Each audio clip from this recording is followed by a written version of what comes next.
Hey everybody, this is Tracy getting ready to talk about Iyanla Fixed My Life, House of Healing, The Myth of the Angry Black Woman, Part 1. Now, I don't know how this is going to work out because there was a whole lot going on this show. So this will be sort of like a introduction to the show, I think is how I want to play this. So let's talk about some of the people. The way that the show is set up, Iyanla has a house and she's invited these women to come to the house, and they're going to deal with the stereotype of the angry black woman. And I knew 3 minutes into this show that this was going to be like the Bad Girls Club on steroids, where Oxygen's show, the Bad Girl Club, is young women like in their early 20s. So basically what we have with Iyanla's show is the bad girls 20 years later. So this is just not going to go good, I can tell already.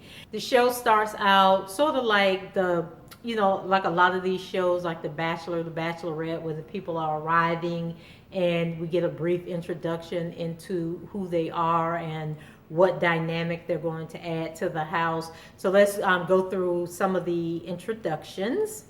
So first we had Gloria. She's 46. She's a divorced attorney. And in her introduction, she says, I have a right to be angry. And even though she makes people apologize to her, even after they apologize, she's still angry. Then we had Rita, and Rita is a twin. And I think she says she had 2 kids and she's never been married. Then we have Jamaica, 31, mom of 3, dating a serial cheater, and she says when she's angry she wants to grab something and hurt somebody, and she's at the house to understand who she is. Then we had Drea, and Drea is 28, single mom, and she owns a hair salon, and she says that she wants to hurt others more than they have hurt her.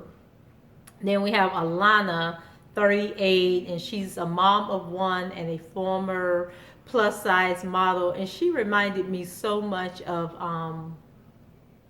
she was a real pretty, is it Leela Rashawn?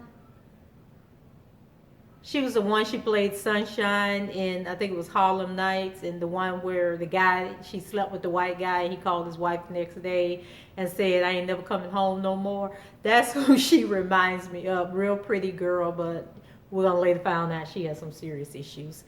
And so in her introduction, and this, she said a lot. She said that her mouth is like a loaded gun, that being in the house is going to get intense and she won't be able to handle it. And when Iyanla comes into the scene, she tells Iyanla to move on to the next person because she's not ready to deal with her. And I thought, how do you agree to be on the show, and then when the host of the show comes in and tries to, break the ice with you, you already got an attitude and telling her you're not talking to her and she needs to move on to somebody else. So that's letting us know Alana is going to be an issue in the house. And so when she dismisses Iyanla is telling her that, she's full of fear and that she needs to take off the veil and trust herself to be vulnerable and comfortable in the pain that she's in. Then eventually Alana promises the other women that she'll stay to the end and go on this healing journey with them. And then the next thing we know, once the group is dismissed, Miss Alana comes running in the room. She done found the wine cellar and it's about to be on and popping, but we'll talk about that later. So next we have Cristal. I think Cristal was 46 and she's a actress and divorced, and she was in the movie The Players Club, and she was the stripper that had like the really long blonde hair. And I think in the picture they showed, it was kind of like wrapped up at the top, but it was really long, and she's put on some weight, so she doesn't look the same as she did when she was in the movie, so you might not recognize her if you go back and look at the show. And so she says in her introduction that she will fight in the church. She says that her and her mom don't get along, and whenever they would get in arguments, that her mom would yell and tell her to go fuck herself or fuck off or something like that. One day she got mad, and to get back at her mom, she stuck a dildo to the wall and then told her mom, now you can go fuck yourself, or some craziness that you should never say to your mother, no matter how angry you are with her. So like I said, once the women get in the house, and I think it was 6 of them that showed up, and Iyanla comes in to greet them, and this was the funniest scene. And I've actually seen a meme going around on social media that's taken from this scene where Iyanla basically tells them that when this whole thing is over and done with, that they're not going to like her, and there are going to be days when they're going to want to fight her, and it's okay, they can do all that, because at the end she's going to win, and they are going to be winners and come out for the better at the end of the process. And so she lays down the house rules, and she tells them that they need to be on time to, whatever they're doing, no name calling or fighting, and that there's to be no sex of any kind, which includes masturbation, sex with each other, sex, I guess, with her production staff or anybody else, just no sex, keep your legs closed. And that they're going to share information and assume whenever she asks them a question that she already knows the answer. So don't try to skirt the issue or, play games. Just be honest and forthright. So later that night, after they have the little welcome get together, and as I mentioned, Iyanla found some wine, and the ladies were drinking, but Iyanla had a little bit too much to drink, and she is what is known as an angry drunk. It's the person that can't handle their liquor, and then they want to fight everybody. And so I guess it was like 2 or 3 o'clock in the morning, and everybody was ready to go to bed, and she was just up keeping all this noise, arguing and carrying on. So Gloria, the attorney, approached her and was like, we're trying to go to bed, can you be quiet? So those two get in a very intense, aggressive confrontation. And one of the other women, I think her name was the one named Jamaica, is actually filming the argument with her cell phone. It's day 2, and the women are up cooking breakfast. It's the morning after the night of drinking, cussing, and fussing with each other. And Iyanla is still on 10, whereas everybody else is trying to put the night behind them and move on. And so Jamaica, finally decides that, she wants to address the elephant in the room and wants to talk about what happened the night before. And then Iyanla and Gloria end up arguing again. Iyanla calls the women ratchet, and Jamaica doesn't like that. And so she storms out and goes up on, I think they have like a patio or balcony area, but it's like at the top of the house. And she goes and she calls her best friend, who's a guy, and basically telling him that, she doesn't appreciate being called ratchet, even though she can be ratchet at times. She's not going to be disrespected in the house, and tells him to get the bail money ready, because she knows she's going to have to hurt Iyanla before it's over, said and done. And so I'm thinking, it's only 15 minutes into the show, and I've heard the word bitch like 20 times, and it is really sad, because these are, like educated women. I mean, and women in general shouldn't be calling each other bitches, but I just thinking, this is a Iyanla show on the OWN network, and I just wasn't expecting the bitch word to be flying around like it is. And so Iyanla arrives at the house, and one of the producers meets her outside to give her an update, and is telling her about the disagreement that happened the night before, and is showing her video footage from it. And so Iyanla goes in, and she immediately tells the women, they're all in the living room, and she's telling them that she wants to hear about it.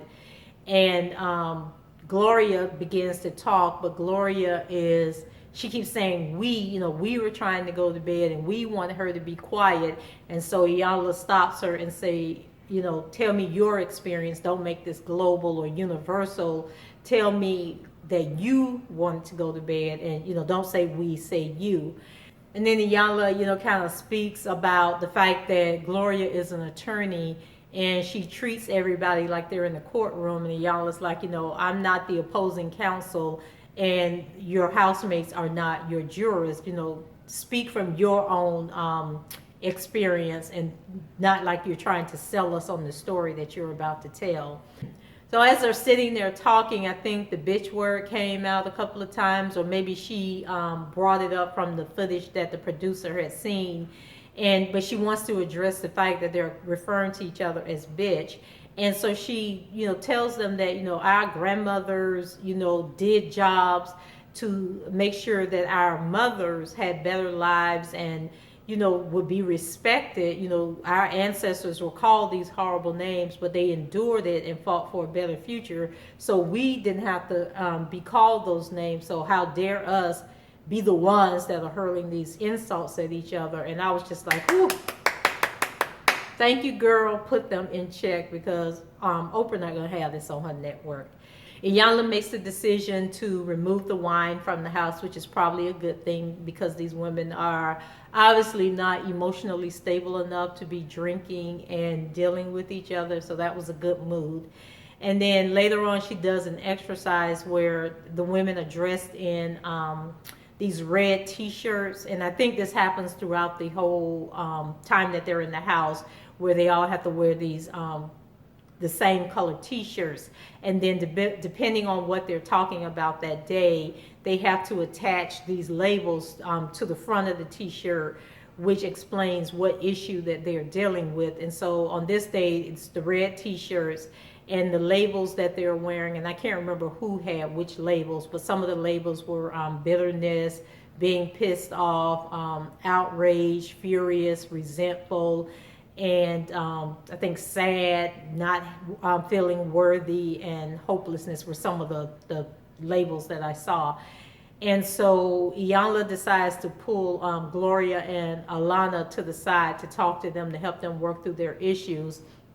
And so we learned that during a short period of time, Gloria lost a lot of her immediate family. I think Iyanla said she lost her mother, a sister, a brother, and some other family member, but it was people that were really close to her died within a few months of each other. So she's feeling like she's all alone, and that she has nobody to take up for her anymore. So she fights for her opinions to be heard. Then we see Alana. Alana's willing to apologize to Gloria and say that she was wrong in what transpired between them, but it was really hard for Gloria not to say. Every time she tried to give her version of the story, she kept saying that Alana did this, which caused me to do that, but she never was willing to acknowledge that she allowed what was going on around her to impact her behavior and make her act a certain way. And so even as the conversation ended, we never really saw Gloria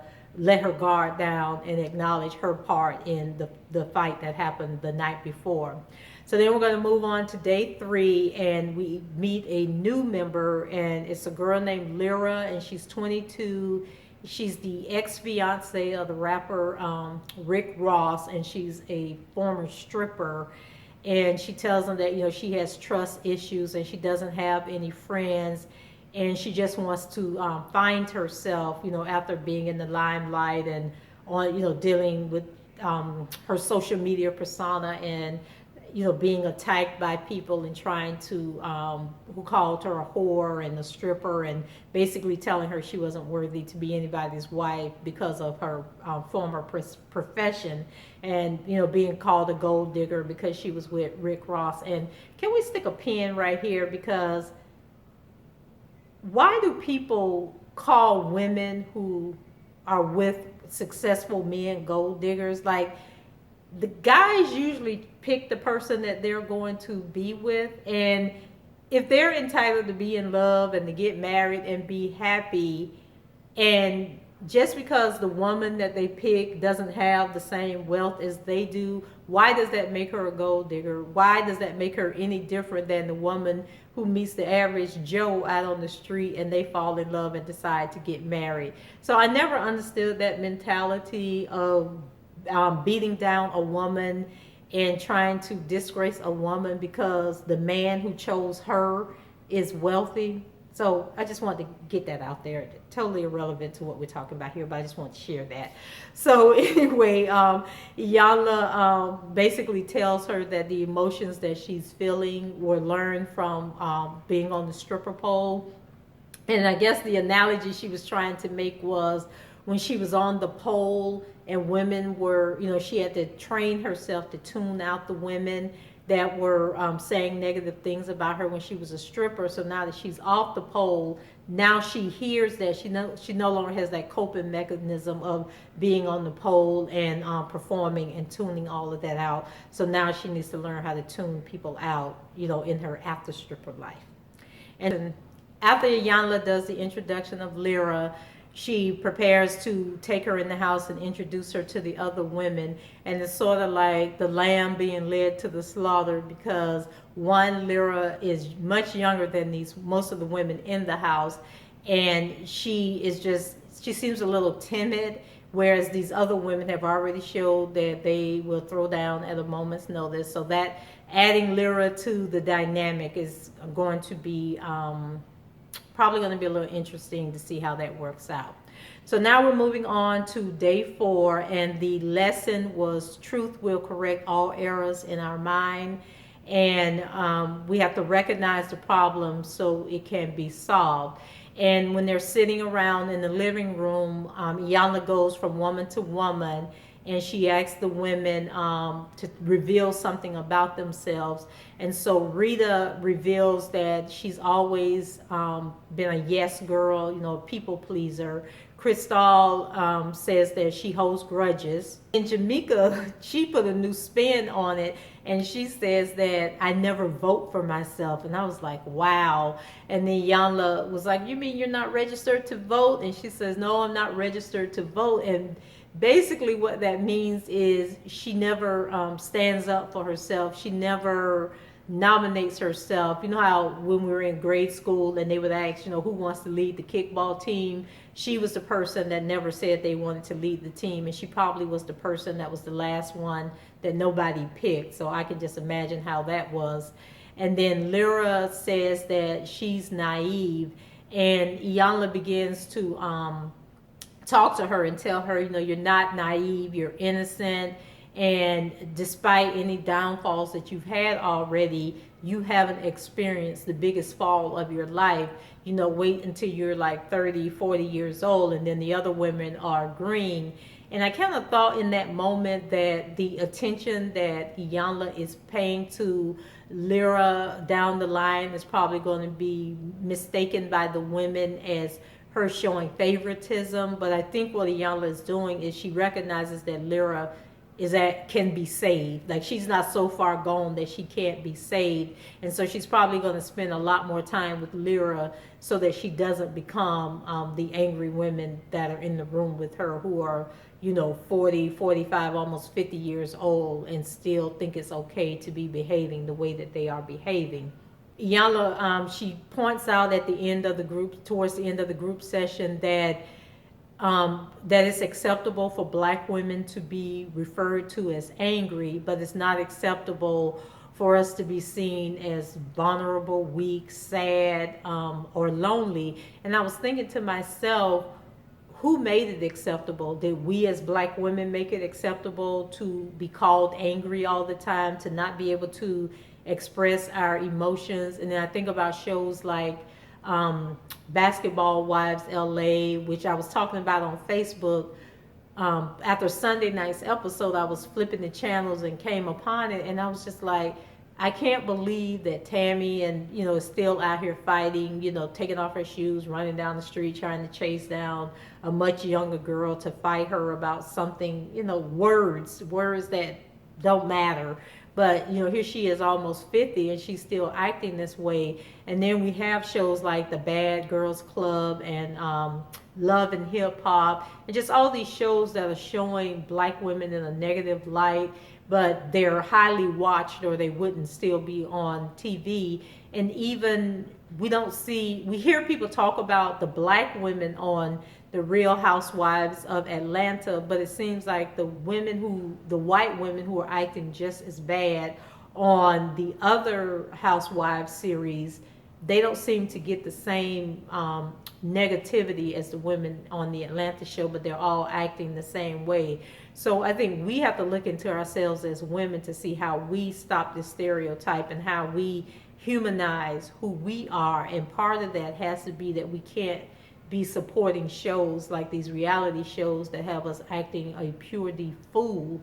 We need to support shows that show our diversity, like Queen Sugar and Greenleaf, that show, that we're more than, just the angry black woman stereotype.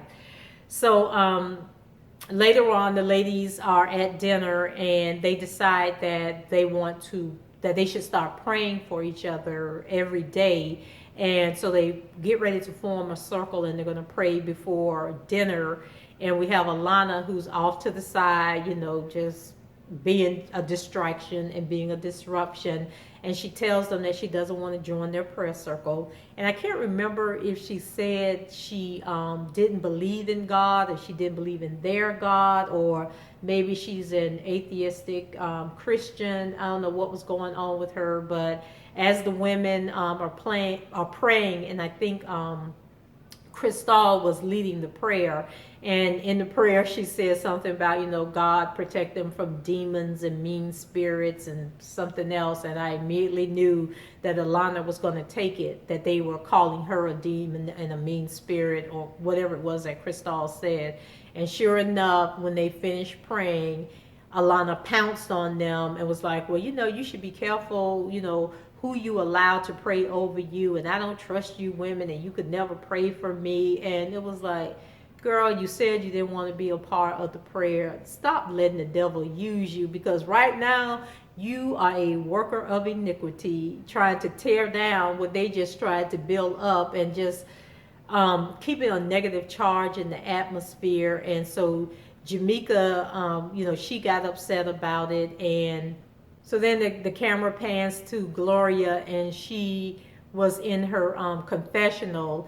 And so she's basically calling Iyanla a demon seed, which is how she was acting. So back to Iyanla, she attacks Jamaica and brings up about her recording the fight between Iyanla and Gloria from the first night. And I'm thinking, girl, that was like 4 days ago. Why are you still talking about that? But you can see her move into the, them against me mentality. And this is the wall she's going to build up, that, she's on the island by herself and nobody likes her and nobody wants to be her friend.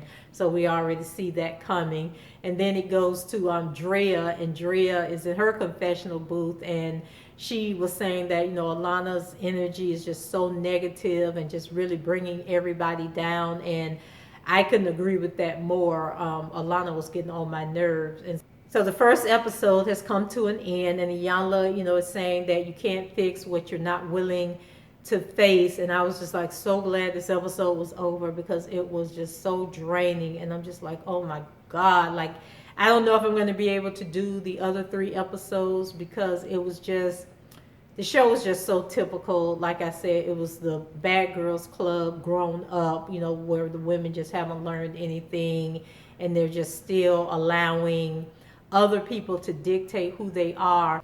I listened to a Noonday Periscope by Pastor Daryl Nicholson out of North Carolina, and he was saying the other day how people build a brick wall around themselves to keep out the people that hurt them, but in essence what they're doing is they're building a prison around themselves that has no key and has no way out. And that while we're suffering in this internal hell that we're creating for ourselves, the other person has gone with their life, they're happy, they're married, they're doing whatever it was that they want to do, but then we're stuck in this place and can't move forward. And he says that when you do that, it's like doing prison time for a crime that somebody else has committed. And I thought that that was right on the money. And so once again, I don't know if this show is going to help these women, if Iyanla has what it takes, but we'll see. So that's it for me. Until the next time, subscribe to the channel, rate, comment, share, and do me a favor, find at least one black woman today that you can give a hug, tell her she's worthy, and give her a word of encouragement. So peace, love, and have a beautiful day. Until the next time, bye-bye.